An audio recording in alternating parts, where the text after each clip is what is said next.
तो ठीक है पीयू, फिर से हमारे पास क्वेश्चन है किस चीज़ के, CF और PI के, और स्पेशल केस चल रहा है sin AX और cos AX। आप ये क्वेश्चन देखकर ही समझ चुके हो, sin 3x यानी स्पेशल केस वही वाला कंटिन्यू है। और आज है क्वेश्चन नंबर 3। दो क्वेश्चन आपने पिछले वीडियो में देख लिए, अब ये क्वेश्चन नंबर 3 को देखते हैं।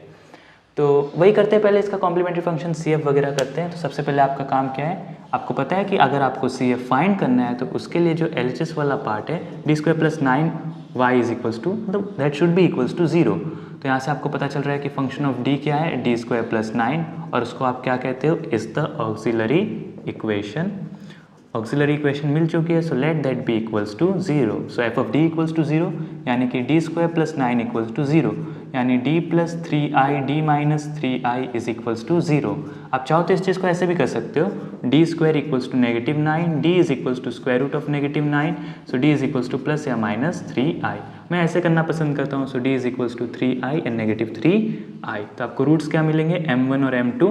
m1 मिलेगा 0 + 3i और m2 मिलेगा 0 - 3i, where m1 and m2 are conjugate of each other. 0 plus करके क्यों लिखते हो तो आपको बिल्कुल अच्छे से मालूम है, कॉम्प्लेक्स रूट है तो उसका रियल पार्ट कितना इंपॉर्टेंट होता है, क्योंकि वो e की पावर में जाता है। और कॉम्प्लेक्स पार्ट दिखाना, इमेजिनरी पार्ट दिखाना क्यों ज़रूरी होता है, क्योंकि वो एंगल्स के अंदर जाता है। तो आपको ये दोनों चीज़ें दिखाना ज़रूरी है। तो यहाँ से आप फाइनली क्या लिख सकते हो, CF इक्वल्स टू e⁻0x यानी 1, फिर C1 cos 3x + C2 sin 3x। Done, आपका CF यहाँ पे आ चुका है।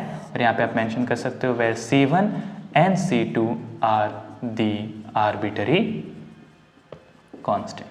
क्लियर। चलो अब यहाँ से हम आगे मूव ऑन करते हैं इसके PI की तरफ। तो आपको पता है कि PI बेसिकली क्या होता है, आपकी जो ऑक्सिलरी इक्वेशन आई है वो चली जाएगी डिवीजन में, सो 1/d² + 9 sin 3x। अब क्योंकि sin AX वाला फॉर्मेट है तो a की वैल्यू आपको साफ साफ दिख रही है 3। तो आपका काम क्या होता है यहाँ से कि आप सिंपली f ऑफ d के अंदर क्या करते हैं, d² की जगह -a² रिप्लेस कर देते हैं।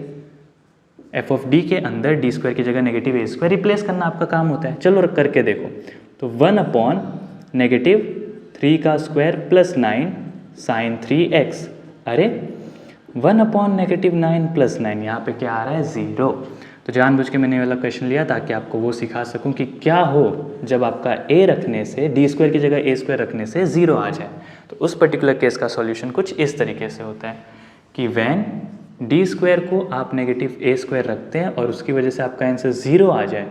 तो अगर आपका जो क्वेश्चन है, तो आप एक चीज़ समझ सकते हो कि यहाँ पे d² है तो यहाँ पे पॉजिटिव a² होगा, तभी तो -a² पॉजिटिव a² कैंसिल। तो इन जनरल क्या लिखा जाता है, 1/d² + a² sin ax, और अगर cos होगा तो 1/d² + a² cos ax।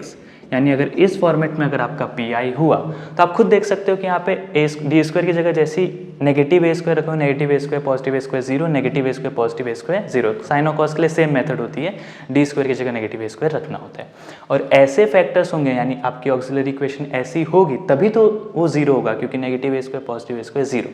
तो अगर आपका PI इस पर्टिकुलर फॉर्मेट में है तो उसमें आपको a² रख के 0 नहीं लाना होता है। इसका सॉल्यूशन क्या होता है, x/2 integration of sin ax dx, यानी जो साइन है वही वहाँ पे चला जाएगा। इसका सॉल्यूशन क्या होता है, x/2 integration of cos ax dx, यानी एक x/2 बाहर आ जाता है, इंटीग्रेशन हो जाता है, साइन है तो साइन का, cos है तो cos का। e⁻ax में 0 आता था तो क्या करते थे, x डाल के डेरिवेटिव। इसमें क्या होता है कि d बिल्कुल हट ही जाता है, इस स्टेप में ही d हट जाता है, तो ये प्रोसेस बार बार नहीं करनी होती। उसमें कैसा होता था कि बार बार डेरिवेटिव फाइंड करते थे, मतलब d आते रहता था, डाल के देखते थे, जहाँ पे भी 0 आना रुक जाए वहाँ पे छोड़ देते थे। लेकिन इसमें क्या होता है, एक ही बार में d हट जाता है, तो ये रिपीटेड प्रोसेस नहीं है, एक ही बार करनी होती है। तो अब उस मेथड से आप समझ चुके हो कि इसका डायरेक्ट आंसर यहाँ पे आपको लिखना है कि यहाँ पे पहले आप शो कर दो कि ये d² + 9 क्या है, 3²। तो आपने सामने वाले को क्या दिखा दिया कि देखो यहाँ पर a की वैल्यू 3 थी और यहाँ पे पैटर्न क्या है, d² + a² का पैटर्न है। तो इसका मतलब इसका आंसर क्या होने वाला है, x/2 integration of sin 3x dx। अब साइन का इंटीग्रेशन नेगेटिव cos, सो -x cos 3x, कांस्टेंट 3 जो मल्टीप्लाई होता है मतलब वो डिवीजन में आ जाएगा, ऑलरेडी 2 डिवीजन में, तो 6। डन, ये आपका आ चुका है PI, -x cos 3x / 6। Clear, बड़ी सिंपल सी चीज़ है, बस ये दो फॉर्मूला आपको एकदम अच्छे से याद रखने हैं कि sin ax है तो x/2 integration sin ax, cos ax है तो x/2 integration of cos ax। तो खैर बस यही आंसर है, आपका CF ये रहा, आपका PI ये रहा, तो आप फाइनली डेकोरेशन कर सकते हो कि finally the general solution is y equals to CF plus PI। So y आपका क्या आ जाएगा, C1 cos 3x plus C2 sin 3x minus 1/6 x cos 3x। Done, ये आ चुका है आपका y। और बिल्कुल लिखना ना भूले where C1 and C2 are the arbitrary constant. Clear? ये तो खैर 3 क्वेश्चंस थे, तीनों अलग अलग टॉपिक, यानी पहले वन में सिंपल सॉल्यूशन आ गया था, दूसरे वाले में वो d का फैक्टर छूट रहा था। तो आपने सीखा कि अगर d छूटता है तो रैशनलाइजेशन करना होता है, और ऊपर d इंटू हो यानी डेरिवेटिव, और नीचे तो स्क्वायर। रैशनलाइजेशन करते ही क्यों, ताकि वो स्क्वायर बन जाए, स्क्वायर बन गया तो ये स्क्वायर डाल दिया, डन। और तीसरा टॉपिक, अगर a स्क्वायर डालने से नेगेटिव a स्क्वायर डालने से 0 होता हो तो ये सिंपल सी दो फॉर्मूला है, x/2 इंटीग्रेशन, x/2 इंटीग्रेशन, इसका यूज़ करना है।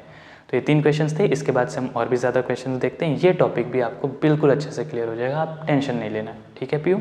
चलो।